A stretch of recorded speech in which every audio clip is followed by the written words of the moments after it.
20 तारीख को प्रोटेस्ट होगा तो प्रोटेस्ट होगा, और ऐसा प्रोटेस्ट होगा कि पिछले 10, 12, 15 साल में तो ऐसा प्रोटेस्ट दिल्ली में नहीं हुआ होगा। मैं नौजवानों के इस इनकलाब को जिंदाबाद करता हूं। आज इस जंतर मंतर पे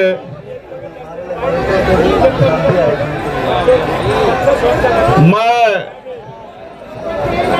बहुत इंपॉर्टेंट बात आपसे करने के लिए आया, और वो तभी संभव होगी जब आप शोर शराबा बंद कर दोगे। अगर आप बोलते रहोगे, नारा लगाते रहोगे, तो फिर मेरी बात आप तक नहीं पहुंच पाएगी। और मैं कई बार इस जंतर मंतर में आया हूं। ये जंतर मंतर जहां से जहां तक दिखाई देता है, और जहां तक दिखाई भी नहीं देता उसको भी हमने कई बार जो है जन सैलाब से भरा है। यहां आप और मैं इस बात को जानते हैं, लेकिन आज के आने के पीछे जो उद्देश्य है वो बहुत महत्वपूर्ण है। सबसे पहले तो मैं इस आंदोलन के साथियों का धन्यवाद करना चाहता हूं। जो आंदोलन में साथी बैठे हैं, हमारी बहनें, नौजवान साथी, प्यारे भाई, बुजुर्ग माएं, उन सब का धन्यवाद करता हूं, क्योंकि पिछले लंबे समय से वो लगातार लड़ रहे हैं, और इस तरह से लड़ रहे हैं कि जो नहीं भी सुनना चाहता उसको भी सुनना पड़ रहा है, जो नहीं भी देखना चाहता उसको भी देखना पड़ रहा है, और जो नहीं भी बोलना चाहता उसको भी बोलना पड़ेगा। मेरी बात को आप याद रखना। जो आज चुप है उसको भी कल बीच में आके बोलना पड़ेगा। ये नौजवानों का इनकलाब है, और इसके साथ सोनम भाई जैसे क्रांतिकारी महान योद्धाओं का साथ है। ये जो आपके रेल वाले साथी है ना, ये हटेंगे तो बहुत आसान रहेगा, आप आओगे तो वो भी उठ जाएंगे। मैं आपके उत्साह को समझता हूं, और ये उत्साह बना रहना चाहिए, ये उत्साह आगे बढ़ना चाहिए। प्यारे साथियों, ये जो शख्स हमारे बीच है,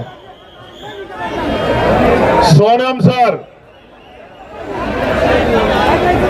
पिछले लंबे समय से इस देश के लिए कई महत्वपूर्ण लड़ाई, लोगों को जगाने के लिए, लोगों को उनके अधिकार के प्रति जागरूक करने के लिए हम लोगों ने लड़ते देखा है।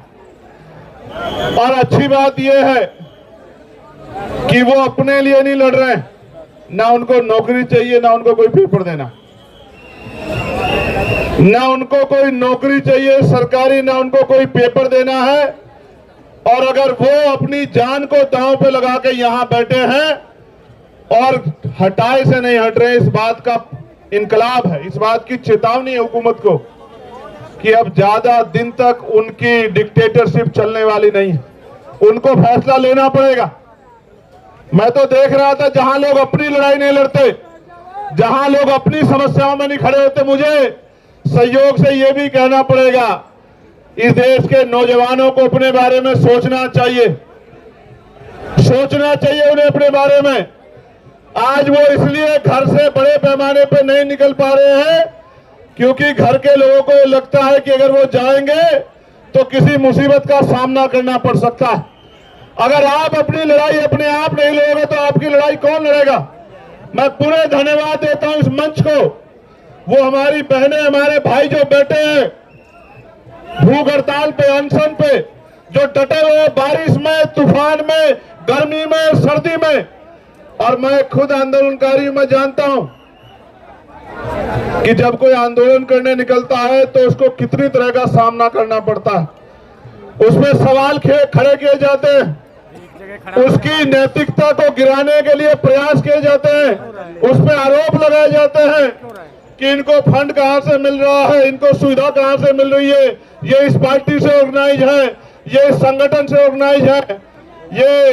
ये मैं इनको देख के क्या कहूं, ये किससे ऑर्गेनाइज हो सकते हैं? ये तो नौजवान हैं, और नौजवान जब जब अंगड़ाई लेता है निजाम बदल जाता है। मेरी बात को आप याद रखना।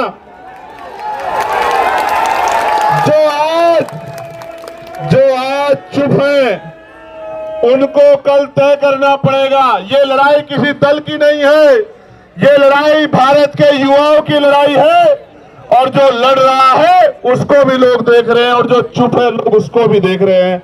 लोग ये भी देख रहे हैं कि कौन खड़ा है और कौन सिर्फ जो है किसी नुकसान का इंतजार कर रहा है। ये बड़े बड़े इंपोर्टेंट लोग आज मैं इस मंच पे देख रहा हूं। प्यारे साथियों, मैं तो खुद एनएसए में रहा 16 महीने के लिए जेल में, और निर्दोष होते हुए रहा। उसके बाद दिल्ली कई बार यहां प्रदर्शन करने आया तो रास्ते रोक दिए गए, बैरिकेडिंग लगा दी गई। बड़े बड़े पुलिस ने साइन बोर्ड खड़े करके तमाम तरह के प्रयास किए, डिटेन किए गए।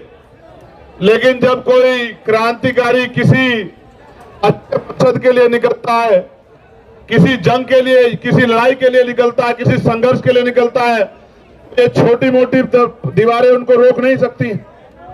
तो कई बार संघर्ष करने के बाद, और जब इससे भी काम नहीं चला तो गोली भी खानी पड़ी। लेकिन मैं जिम्मेदारी से कह सकता हूं, ये मुल्क हमारा, ये देश हमारा, हम इस देश के नागरिक हैं। इस देश के हर एक नौजवान की जिम्मेदारी। हमने लोकसभा में शपथ ली है संविधान की कि हम अंतिम व्यक्ति के अधिकारों की लड़ाई लड़ेंगे। मेरी और सबकी जिम्मेदारी बैठती है कि वो इस प्रोटेस्ट में साथ खड़े हों। आप महसूस करके देखो, देश की हर मां चाहती है कि चंद्रशेखर आजाद और भगत सिंह पैदा हों, लेकिन हो पड़ोसी के यहां, क्योंकि उनको शहादत देनी। और मैं फिर कह रहा हूं, ये देश आंदोलन से बना है, ये देश आंदोलन से आगे बढ़ा है। इस देश ने आंदोलन से अंग्रेजों के पैर उखाड़ दिए थे, और ऐसे ऐसे आंदोलन जो अंग्रेजों की भाषा बोलेगा, जो अंग्रेजों के रास्ते पे चलेगा, जो अंग्रेजों को अपना आदर्श मानेगा, उन सबके पैर भी ऐसे ऐसे आंदोलन उखाड़ देंगे जो आज तानाशाही कर रहे हैं। क्यों नहीं? मैं जानना चाहता हूं कि धर्मेंद्र प्रधान जी को क्यों नहीं जा रही आवाज, प्रधानमंत्री जी को क्यों नहीं जा रही आवाज, गृह मंत्री जी को क्यों नहीं जा रही आवाज, और वो सरकार किसका इंतजार कर रही है कि ये इस शख्स में, इस मंच पे बैठा है ये शख्स जो है, जो एक वैज्ञानिक है, जो एक पर्यावरण का मित्र है, जो देश की धरोहर है, वो मर जाए, इस देश की बात का इंतजार कर रही है क्या सरकार? या इंतजार कर रही है कि कुछ गोंस आके यहाँ पत्थर फेंक दे, डंडा चला दे, या कोई भीड़ आके इस आंदोलन में हिंसा कर दे, ये आंदोलन बर्बाद हो जाए? मैं अपने साथियों कहूंगा, बहुत सचेत होकर चलाने की आवश्यकता है। अब तक जैसे आपने चलाया, आपकी बहादुरी को हम लोग सलाम करते हैं। अब तक जैसे आपने चलाया, मैं आपकी बहादुरी को सलाम करता हूं। और मैंने देखा इस तरपाल के लिए पैर पकड़ने पड़े भाई, इस तरपाल के लिए पैर पकड़ने पड़े यहाँ रुकने के लिए। लास्ट बार पहलवान बेटियों का आंदोलन हुआ था यहाँ, मेरे आज भी याद है, जब ये आंदोलन लंबा चला था। उसके बाद ये दूसरा आंदोलन, और कहा गया मुझसे भी कल, इन्होंने कहा इनकी टीम ने कि भैया 20 तारीख को कूच करेंगे हम लोग। 20 को ही करोगे ना? पक्का?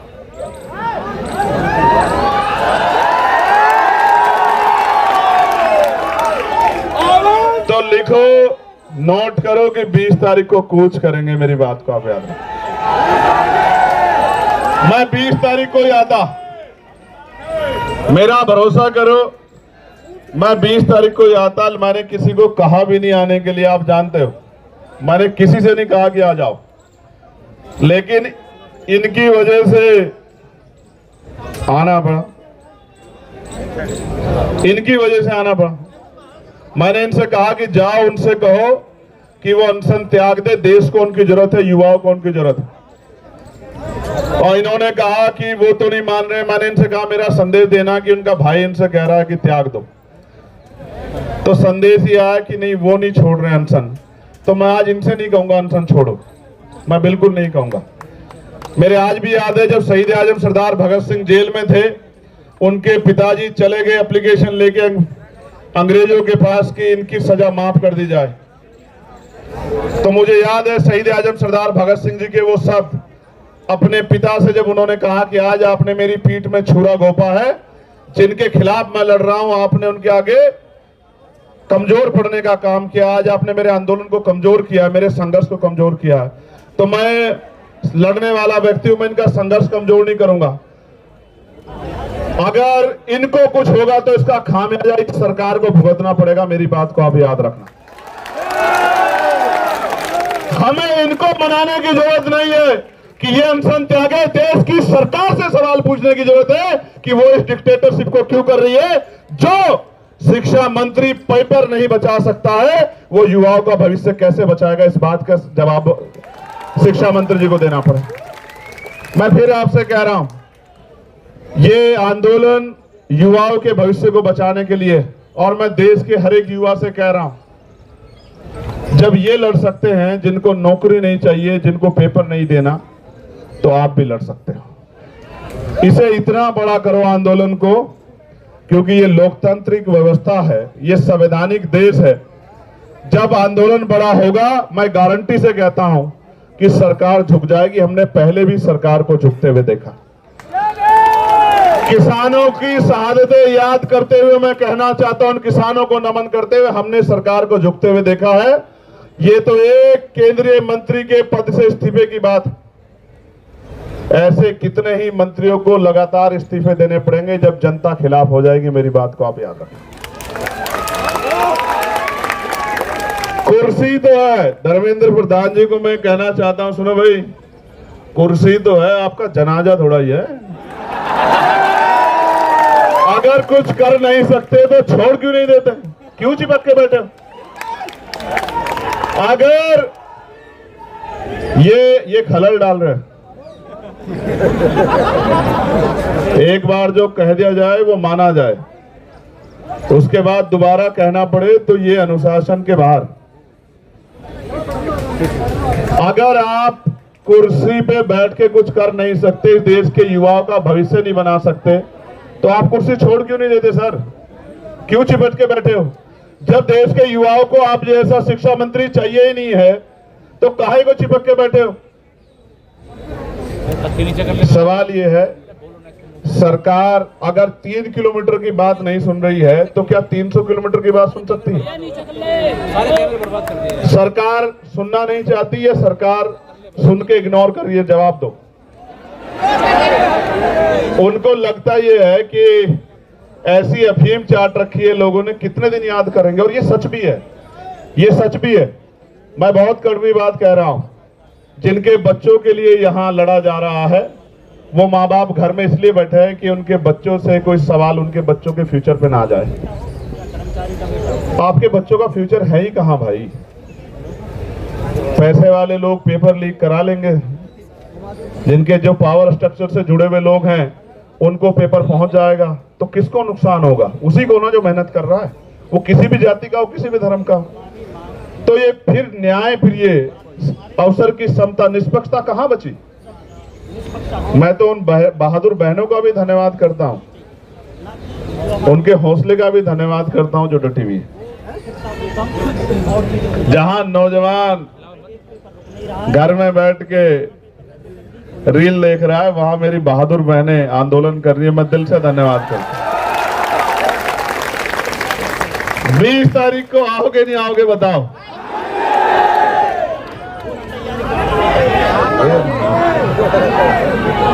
देखो एक चीज जानो, मैं इस आंदोलन पे कोई सवाल ना खड़ा हो। मेरी नैतिकता ये कहती है किसी वजह से इस आंदोलन पे कोई सवाल ना खड़ा हो। जब मैं वहां आया ना, तो अपनी पार्टी, अपने तमाम मन के इच्छाओं को मैं वहां रख के आया।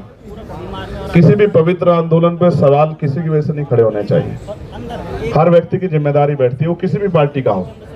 वो जब यहाँ आ जाए इस आंदोलन में, तो वो छोड़ आए उसको। वो इसलिए आए क्योंकि उनसे पहले लोग लड़ रहे। जो काम हमें करना चाहिए था, वो काम ये टीम कर रही है। ये हमारी जिम्मेदारी थी। हम सपने दिखा रहे हैं, हमें लोग वोट कर रहे हैं, हम लोगों के बीच जा रहे हैं, ये हमारी जिम्मेदारी। इसलिए मैं तो आ जाऊंगा, और मैं तो फिर कह रहा हूं, मैंने उस दिन भी कहा मेरठ में जब मैंने उनकी हालत देखी कि मैं तो बैठ जाऊंगा। मैं बैठ गया तो फिर ये सरकार को भारी हो जाएगा, क्योंकि अगर मैं बैठूंगा तो जितना यहाँ ये इसका पूरा क्षेत्रफल है, इतने लोग तो रात तक आ जाएंगे, और एक जिले के नहीं आएंगे, एक प्रदेश के नहीं आएंगे। जिसको खबर लगेगी कि भैया वहां हैं, वो आ जाएंगे सब लोग। आप समझ रहे हो? लेकिन ये आंदोलन पीसफुली चलता रहे। मैं इस आंदोलन पे कोई उंगली ना उठे, इसलिए मैं चाहता हूं। ये तो वैसे भी फंडेड लोग हैं। कहां से फंड आया आपको? पाकिस्तान से, जोर शोर से आ चुका है, पाकिस्तान से आ चुका है। कहां से? हर जगह से आ चुका है। पीएम के वो भी आ जाएगा। देखो सुनो, ये पाकिस्तान लवर है पहला, फिर ये जॉर्ज सोरोस से इनको फंड्स आ रहे हैं, फिर ये CIA के एजेंट से इनको बात वहां से वो चल रहा है। अभी और रहेगा, पहले वो हिंदू मुसलमान जैसे वो भी यहाँ करके देख चुके हैं ये लोग, धर्म विरोधी सब कुछ करके। लेकिन सवाल ये है, ये लड़ किसके लिए रहे? इनमें से कौन सा ऐसा है जिसका पेपर लीक हुआ है? क्या जरूरत है इनको आने की? क्या जरूरत है इनको खड़े होने की? इनके घर वालों को डर नहीं लगता क्या? क्या उनकी जान कीमती नहीं है क्या? क्या वो आपके लिए लड़ते लड़ते शहीद हो जाए तो भी ना आप जागो?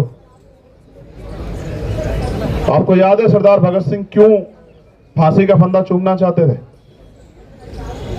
उनको ऐसा लगता था कि मेरे जाने के बाद लोग जागेंगे, और यही जिद करके सोनम सर बैठे हुए। मैं आपसे आग्रह करूंगा सर, 20 तारीख को हम लोग जितना बड़ा प्रोटेस्ट आप चाहोगे उतना बड़ा करेंगे, मगर 20 तारीख को आप हमारी भी मान लेना। आप आदमी बता दो कितने चाहिए 20 तारीख के प्रोटेस्ट में आपको, और बताओ यहां से वहां तक, संसद तक आदमी चाहिए, आप बताओ। आप जो कहोगे, आप कहोगे कि यहां से संसद तक आदमी देखने हैं, तो मैं वचन दे कहता हूं, सुनो भाई, मैं कोई बात हवा में नहीं कहता। पहली बात, अगर मैं कह रहा हूं यहां खड़े होकर एडवोकेट चंद्रशेखर आजाद कि यहां से संसद तक आदमी आदमी होगा, तो आदमी आदमी होगा। मेरी बात को आप याद रखें। और सुनो, महापुरुषों की तस्वीरों के अलावा झंडा भी कोई नहीं होगा, क्योंकि इस आंदोलन के साथ खड़े हैं। इस आंदोलन से कोई राजनीतिक लाभ नहीं चाहिए, मेरी बात को आप याद रखें। उस काम को हम लोग करते हैं। बताओ सर, तय कर दो, आप बताओ। चलो, आपका कंसर्न बहुत जरूरी है। 20 तारीख को आप हमारी मान लोगे ना? 20 तारीख को जो आप कहते हो हम करेंगे। आप बताओ, आप हमारी मान लो। देश को जरूरत है आपकी।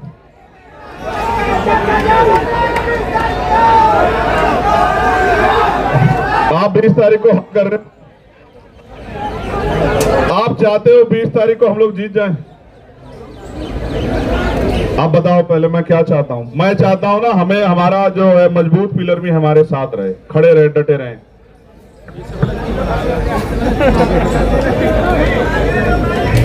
फिर हम विजय दहिया का डांस भी देखेंगे यहाँ 20 तारीख की शाम में।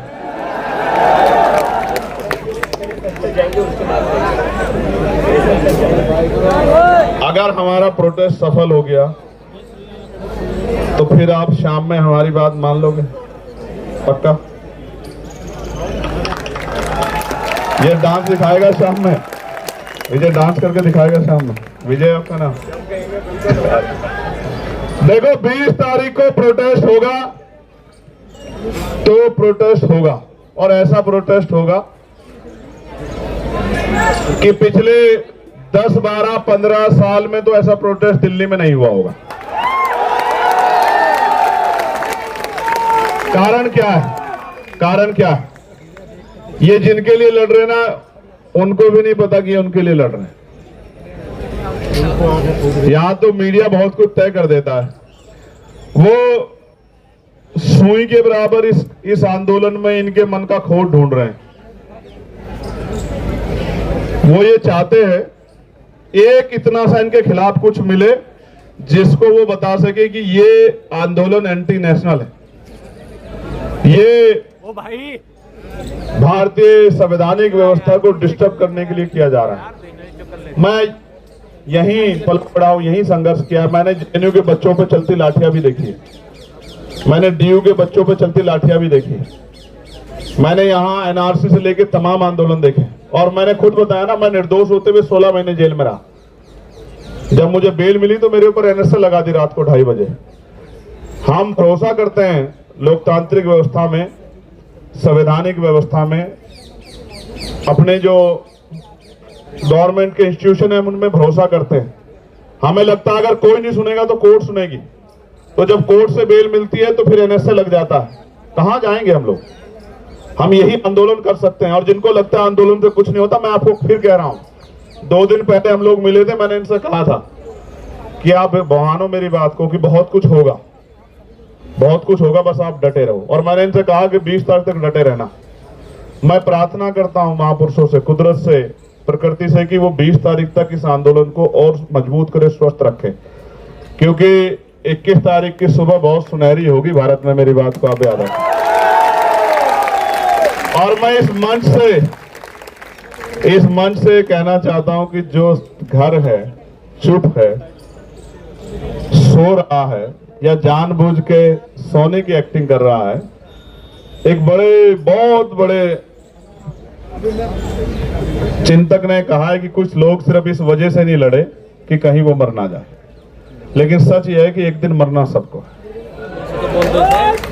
चाहे लड़कर मरो और चाहे डर कर मरो, चाहे मुकाबला करके सामना करो, चाहे हार मान के बैठ जाओ। और मान लो तो हार और ठान लो तो जीत।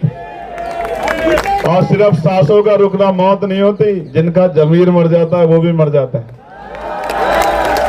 ये जिंदा लोगों का मंच है, मैं इनको बधाई देता हूं।